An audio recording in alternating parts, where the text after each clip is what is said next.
Welcome students. Today's session will be on investing basics. आप सबको पता है कि किसी भी सब्जेक्ट को अगर हमें पढ़ना हो तो उसके लिए उसके बेसिक्स को समझना बहुत बहुत बहुत ही इम्पोर्टेंट हो जाता है। आज हम इन्वेस्टिंग के बेसिक्स को जानेंगे, इन्वेस्टमेंट के बेसिक्स को जानेंगे। लेट्स सी आज क्या है हमारे लिए। द फर्स्ट थिंग जो आपको ध्यान रखना है आप जब सीख रहे हैं इन्वेस्टमेंट, दैट इज एक ऐसी कंपनी के स्टॉक्स को आपको खरीदना चाहिए जिस बिजनेस को आप समझते हैं, जिस धंधे की आपको समझ हो। सेकंड थिंग इज जो भी उसकी वैल्यूएशन है, क्या हम उससे ज्यादा प्राइस देकर खरीद रहे हैं या उससे कम प्राइस पे हम खरीद रहे हैं। मैं आपको एक एग्जांपल देता हूँ।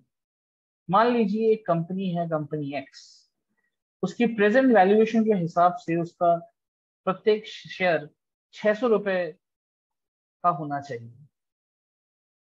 लेकिन आप, क्योंकि मान लीजिए एक बुल मार्केट से आप गुजर रहे हैं, तो आप उस शेयर के लिए 1400 रुपए आप कीमत दे रहे हैं, जबकि उसकी अगर हम वैल्यूएशन लगाएं तो उसकी जो उचित वैल्यूएशन है वो है 600 रुपए प्रति शेयर। आप एक ओवर वैल्यूड प्राइस पे आप खरीद रहे हैं। यही चीज मान लीजिए कोई एक कंपनी है, कंपनी वाई, जिसकी प्रेजेंट अगर हम वैल्यूएशन लगाएं तो उसकी वैल्यूएशन 400 रुपीज आती है पर शेयर, और उसका प्रेजेंट या आपने जो जिस लेवल पे खरीदा है, जिस प्राइस लेवल पे, वो प्राइस लेवल है 200 रुपए पर शेयर। तो आप एक अंडर वैल्यूड बिजनेस के शेयर को खरीद रहे हैं। ये आपको समझना है। बहुत दो इंपॉर्टेंट चीजें हैं। एक है बिजनेस मॉडल, आपको समझ आने चाहिए क्या बिजनेस करती है कंपनी, आप उस धंधे को समझते हैं। And second is under valued. सबसे इंपॉर्टेंट है under valued, right. Third important चीज है कि आप एक लंबे समय के लिए आप निवेश करें। आप 1 महीने, 2 महीने, 5 महीने के लिए निवेशित ना रहे। अगर आपको लगता है कि 1 साल में अगर आप पैसे लगा के शेयर मार्केट से रिटर्न निकाल सकते हैं, तो ये आपका भ्रम है। शेयर मार्केट उन्हें ही रिटर्न देता है जो लंबे समय के लिए इसमें निवेशित रह सकते हैं। एग्जाम्पल्स बहुत हैं, आप कहीं पे भी देख सकते हैं, चाहे आप गूगल पे देख सकते हैं, यूट्यूब पे देख सकते हैं, कहीं पे भी देख सकते हैं। Second point is realistic return. मैंने काफी बार देखा है कि जो भी नए निवेशक शेयर मार्केट में निवेश करने आते हैं, उनकी रिटर्न्स की एक्सपेक्टेशन बहुत ही अजीबोगरीब होती है। वो सोचते हैं कि 1 साल में शायद हम यहाँ से 50%, 60%, 70% रिटर्न हम यहाँ जनरेट कर सकते हैं। अगर हम देखें, जो इन्वेस्टमेंट के गुरु हैं, फादर ऑफ इन्वेस्टमेंट कह सकते हैं, एटलीस्ट मॉडर्न डे इन्वेस्टमेंट्स के बारे में बात करें, मिस्टर वॉरेन बफेट, तो वो भी उनका जो CAGR रिटर्न है वो है 20 से 22%। अगर उनके रिटर्न्स 20 से 22% हैं, मुझे नहीं लगता कि आपके रिटर्न्स 50 से 70, 80% कंसिस्टेंटली रिटर्न्स आप कमा सकते हैं इस बाजार से। मैंने अभी एक बात कही, कंसिस्टेंटली। ये चीज ध्यान देने वाली है। किसी एक साल में आपने 50-60% रिटर्न आप कमा भी सकते हैं अगर वो एक आप बुल मार्केट के थ्रू गुजर रहे हैं तो। लेकिन लंबे समय के लिए जो मेरे हिसाब से एक रियलिस्टिक रिटर्न है वो है anywhere between 12 to 16%। Realistic return रहना या होना बहुत ही इंपॉर्टेंट है एक किसी भी निवेशक के लिए, चाहे वो नया हो चाहे वो पुराना हो, राइट। यहाँ पे आपने एक देखा होगा रूल ऑफ 72। आई गेस बहुतों को पता है, कुछ लोगों को शायद नहीं भी पता। रूल ऑफ 72 का मतलब होता है, मान लीजिए आपने 15% के रिटर्न के एक्सपेक्टेशन के हिसाब से आपने निवेश किया है। सो 72 डिवाइडेड बाई 15 अगर हम देखें तो हम देखेंगे near about it is nearly 5 जो आता है। दैट मीन्स आपका जो अमाउंट है, आपका जो पैसा है, वो 5 साल में डबल हो जाएगा। अगर आपने 1 लाख रुपए निवेश किए हैं तो अगले 5 साल में वो 2 लाख रुपए। लेकिन जैसे कि मैंने कहा, आपको निवेशित रहना पड़ेगा 5 साल तक। आप अगर ये एक्सपेक्ट करें कि 6 महीने में, 1 साल में, 2 साल में ये मार्केट मुझे 50% रिटर्न दे दे, 30% रिटर्न दे दे, तो आई एम सॉरी, मार्केट ऐसा नहीं करता। नहीं तो ज्यादातर बिजनेसमैन अपना बिजनेस छोड़ के शायद शेयर बाजार में अपना पैसा लगाते। चलिए नेक्स्ट देखते हैं। नेक्स्ट जो हमारा कंसेप्ट है, जो बेसिक कंसेप्ट है, and that is power of compounding. इसका कोई ऑल्टरनेटिव नहीं है। पावर ऑफ कंपाउंडिंग आप सबने शायद स्कूल लेवल पे ही सीखा था, जहां पे सिर्फ आपको सिखाया गया था एक कंपाउंड इंटरेस्ट का फॉर्मूला। लेकिन किसी भी स्कूल में शायद ये नहीं सिखाया गया कि क्यों पावर ऑफ कंपाउंडिंग को the eighth wonder of the world कहा जाता है। ये मेरी तरफ से एक होमवर्क रहेगा, आप लोग जरूर इस चीज के बारे में रिसर्च कीजिए, जानिए कि पावर ऑफ कंपाउंडिंग किसे कहते हैं। अगर आपको पता है दैट्स वेरी गुड, पर जिनको भी नहीं पता वो डेफिनेटली पावर ऑफ कंपाउंडिंग के बारे में पढ़ें, रिसर्च करें, एंड आई एम श्योर जब आपको उसको वो समझ आ जाए, देन आप इस वीडियो के कमेंट सेक्शन में उस चीज को जरूर लिखें कि आपको क्या समझ आया पावर ऑफ कंपाउंडिंग। मैं जरूर देखना चाहूंगा कि लोग क्या रेस्पॉन्स देते हैं इस पावर ऑफ कंपाउंडिंग के कंसेप्ट पे। The second thing is self learning. Self learning का मतलब कि आपको हमेशा सीखते रहना चाहिए। अगर आप जो ये दौर गुजर रहा है 2020 से आगे आने वाला जो समय है, यहाँ पे वही सक्सेसफुल हो पाएगा, वही टिक पाएगा जिसके अंदर सेल्फ लर्निंग एबिलिटी है, जो खुद से सीखना जानता हो और वो मेहनत करना जानता हो। जैसे कि अगर हम देखें कि आप कोई बुक पढ़ के आप स्विमिंग नहीं सीख सकते, कोई बुक पढ़ के आप साइकिल चलाना, बाइक चलाना, इवन कार चलाना आप नहीं सीख सकते। वैसे ही स्टॉक मार्केट इन्वेस्टिंग भी आपको करके देखना पड़ेगा। आप सिर्फ बुक पढ़ के, सिर्फ बुक्स पढ़ के आप इसके बारे में नहीं सीख पाएंगे। डेफिनेटली बुक्स पढ़ना इंपॉर्टेंट है, बट जब तक आप आपके रियल मनी से इन्वेस्ट नहीं करेंगे, जो इमोशंस के साथ जनरेट होते हैं, जब आप उसको एक्सपीरियंस नहीं करेंगे, तब तक आप नहीं सीख पाएंगे इस ब्यूटी को, इस कंसेप्ट को।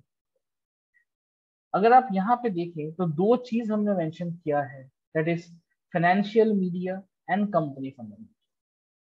ज्यादातर आप देखेंगे फाइनेंशियल न्यूज, चाहे वो हिंदी न्यूज चैनल्स हो या इंग्लिश न्यूज चैनल्स हो या इवन रीजनल न्यूज चैनल्स हो, हम वहां पे फाइनेंशियल मीडिया को फॉलो करते हैं। मेरा उनके अगेंस्ट कोई ग्रज नहीं है, लेकिन मैं हमेशा ये रिक्वेस्ट करता हूँ अपने स्टूडेंट्स से, और जो भी बिगिनर है, इवन जो यहाँ पे एक्सपीरियंस भी है, कि जितना टाइम आप इन फाइनेंशियल न्यूज मीडियाज को देते हैं, उतना टाइम अगर आप कंपनी के फंडामेंटल्स को स्टडी करें, कंपनी के बिजनेस मॉडल को स्टडी करें, कंपनी के एनुअल रिपोर्ट्स को स्टडी करें, तो definitely in the long run ये आपको अच्छा खासा रिटर्न देके जाएगा। तो इस चीज का ध्यान रहे।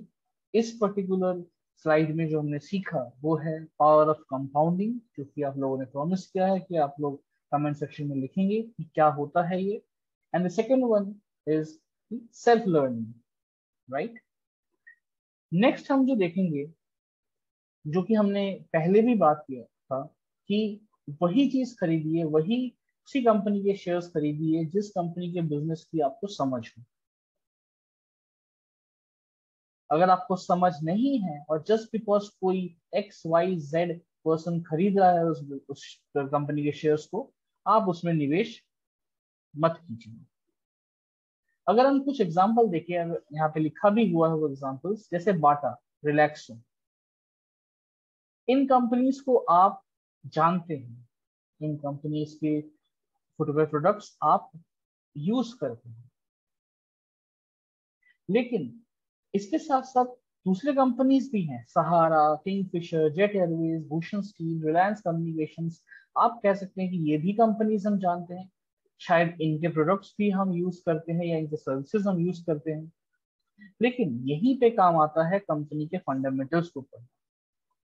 ये भी मेरी तरफ से एक होमवर्क है कि आप इन प्रत्येक कंपनीज के फंडामेंटल्स को जरूर पढ़ें और ये बताएं कि आपको बाटा, रिलैक्सो, इन कंपनीज के कंपैरिजन में जो बाकी कंपनीज यहाँ लिखी हुई हैं उनके फंडामेंटल्स में आपको क्या डिफरेंस मिला। मैं डेफिनेटली ये चाहूंगा कि स्पेशली जो बिगिनर्स हैं वो ये एक्सरसाइज जरूर करें, और अगर जो एक्सपीरियंस्ड हैं वो अगर उनका मार्गदर्शन कर सकें तो बहुत ही अच्छा लगेगा मुझे। Second thing is, sell the stock of a bad company even it means booking losses. अगर कोई कंपनी खराब है, आपने किसी भी कारणवश उस कंपनी के शेयर्स को आपने खरीदा है, तो उसको जल्दी ही आपको बेच देना चाहिए, even that if that means कि आप लॉस में बेच रहे हैं। ये अगर कोई कंपनी खराब है, ये मत सोचिए कि इसको मैं ब्रेक इवन पे बेच दूंगा या जस्ट थोड़ा प्रॉफिट होने पे बेच दूंगा।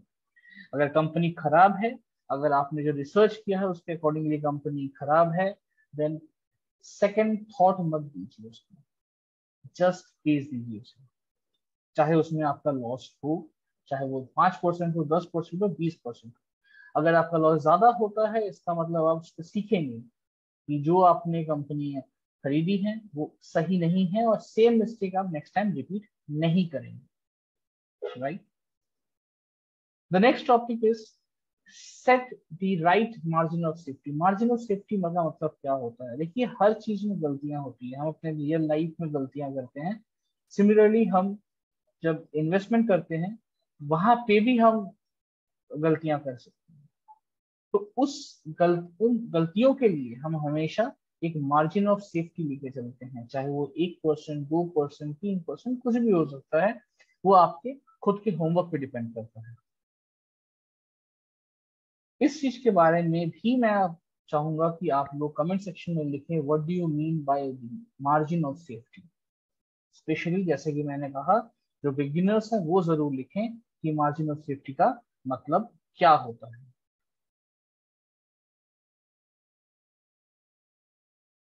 सबसे इंपॉर्टेंट चीज, अगर इन बेसिक्स में कोई इंपॉर्टेंट चीज मुझे पसंद है, वो है buy when prices are falling, sell when it is rising. आप कहेंगे ये कैसी बात, जब प्राइसेस कम हो रहे हैं तब खरीदें और जब बढ़ रहे हैं तब बेच दें। बट यकीन मानिए, यही साइकोलॉजी मार्केट में जो बड़े पार्टिसिपेंट्स हैं वो फॉलो करते हैं। जब लोग डरे हुए हैं, जब किसी कंपनी की जो प्राइस है वो कम है, अंडर वैल्यूड है, जो हमने फर्स्ट स्लाइड में पढ़ा था, आपको वही समय है जहां पे आपको इन्वेस्ट करना चाहिए। और जब आप देख रहे हैं मार्केट में लालच बहुत ज्यादा बढ़ गया हो, एक ह्यूज बुलिश मार्केट में हम चल रहे हैं, और काफी सालों से अगर हम देखें कि बुलिश मार्केट में है, जहाँ पे आप देख रहे हैं कि आपका ड्राइवर, आपका नाई, ये लोग भी आपको एडवाइस दे रहे हैं, तो समझ जाइए कि कहीं ना कहीं उस बुल मार्केट का टॉप आ गया है। और वही मौका है जहां पे आपको आपके जो शेयर्स हैं उनको बेच देना चाहिए। द नेक्स्ट थिंग इज, सबसे इंपॉर्टेंट चीज कि long term holding. Long term holding का मतलब ये मतलब नहीं होता कि जस्ट एक शेयर खरीद लिया, किसी कंपनी का शेयर खरीद लिया एंड देन भूल गए उस चीज को। ऐसा नहीं है। आपको हर 3 महीने, 6 महीने, 1 साल में उस चीज को रिविजिट करना चाहिए। एक्टिवली आपको, आप इसको मानिए कि आप उस कंपनी के को ओनर हैं, आप उस कंपनी के शेयर होल्डर हैं, तो आप ये अप्रोच नहीं लगा सकते कि जस्ट शेयर्स खरीद लिए एंड देन भूल गए। आपको एक्टिवली उस कंपनी को एनालाइज करना है, आपको उस कंपनी के बारे में पता लगाना है कि सब कुछ ठीक चल रहा है या कोई प्रॉब्लम्स हैं उस कंपनी में। This next important thing is best managers and no mood that equals to don't invest. इसका मतलब क्या है? मोड का मतलब क्या है? मोड का मतलब होता है कि क्या कंपटीटिव एडवांटेज है किसी कंपनी में। कंपटीटिव एडवांटेज का मतलब क्या है? जैसे मैं आपको एग्जांपल देता हूं, अगर हम आईएक्स को देखें, क्योंकि हम जानते हैं एक पावर एक्सचेंज है, आप खुद ढूंढिए कि इंडिया में क्या वैसा ऐसी कोई दूसरी कंपनी है, क्या उसको कोई कंपटीटर है? अगर नहीं है देन ये उसका मोट है। मोट का मतलब उसका कॉम्पिटिटिव एज है, कि उसका कोई कंपटीटर नहीं है, वो जो प्राइस लेवल चाहे वो सेट कर सकता है। इसीलिए अगर कोई ऐसी कंपनी आप देखते हैं या आप अपने रिसर्च में आपको मिलता है कि जो जिसके अंदर मैनेजमेंट बहुत अच्छे हो, लेकिन उस कंपनी की कॉम्पिटिटिव एडवांटेजेस नहीं है, देन ऐसी कंपनी में डेफिनेटली आप कभी निवेश ना करें तो ही सही है।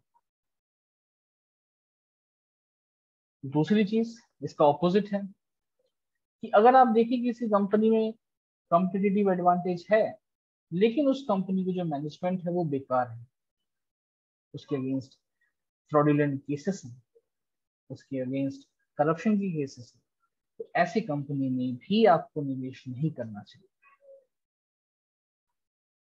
Next concept, very very very important, and that is free cash flow. अगर हम देखिए, जब भी हम फंडामेंटल एनालिसिस करते हैं तो वहां पे हम सेल्स के बारे में पढ़ते हैं, प्रॉफिट के बारे में पढ़ते हैं, ईपीएस के बारे में पढ़ते हैं, नेटवर्थ के बारे में पढ़ते हैं, पर जिस चीज पे हमें सबसे ज्यादा ध्यान देना चाहिए and that is free cash flow. धंधे में एट एनी गिवन टाइम आपके पास पैसे का फ्लो क्या सही है या नहीं है।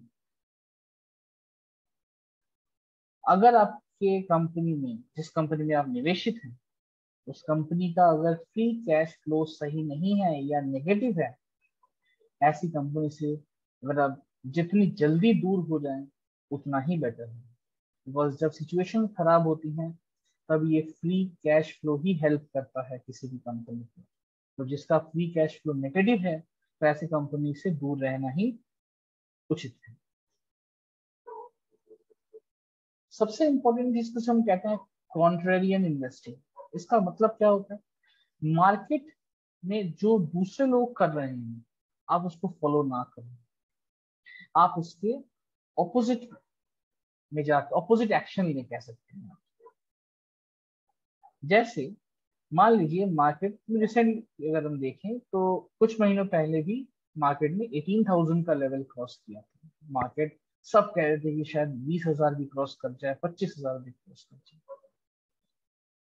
लेकिन वहां पे अगर अगर मैं अपनी बात करूं तो I was very much sure कि ये बहुत ज्यादा हीटेड अप हो गया मार्केट, मार्केट को उचित लेवल पे आना ही पड़ेगा। और आप देख सकते हैं आज 15,500 15,600 के लेवल के आसपास ही आपको निफ्टी 50, जिसको हम एक ब्रॉडर इंडेक्स मानते हैं, वो 15,500 के लेवल के आसपास चल रहा है। सो आपको सोचना पड़ेगा कि लोग जो कर रहे हैं वही मैं करूं, इस फिलोसॉफी से निकलना पड़ेगा। आपको अपना दिमाग लगाना पड़ेगा और कई बार आपको ऑपोजिट ट्रेड या ऑपोजिट इन्वेस्टमेंट्स भी करने पड़ेंगे। लोग पैसा लगा रहे हैं मान लीजिए 18,000 पे, लेकिन आप कैश को लेके बैठे हुए हैं कि नहीं, जब वो 15,000 जो मैंने लेवल सोचा था, 15,000 14,500 जो भी आपका लेवल है, उस लेवल पे जब आएगी मार्केट तभी मैं निवेश करूंगा। अगर आपकी यही सोच है, यकीन मानिए आज नहीं तो कल आप इस बाजार में डेफिनेटली सक्सेसफुल होंगे। ये मेरे तरफ से एक छोटा कह सकते हैं क्लास था, जहाँ पे मैंने अपने नए स्टूडेंट्स, मेरे जो साथी हैं जो इस बाजार में पहली बार निवेश कर रहे हैं, उनको समझाने की कोशिश की है। अगर आपको किसी दूसरे टॉपिक पे कोई वीडियो चाहिए तो डेफिनेटली कमेंट सेक्शन में आप उसको लिखें, और मैं जरूर कोशिश करूंगा कि उस टॉपिक पे वीडियो बनाए।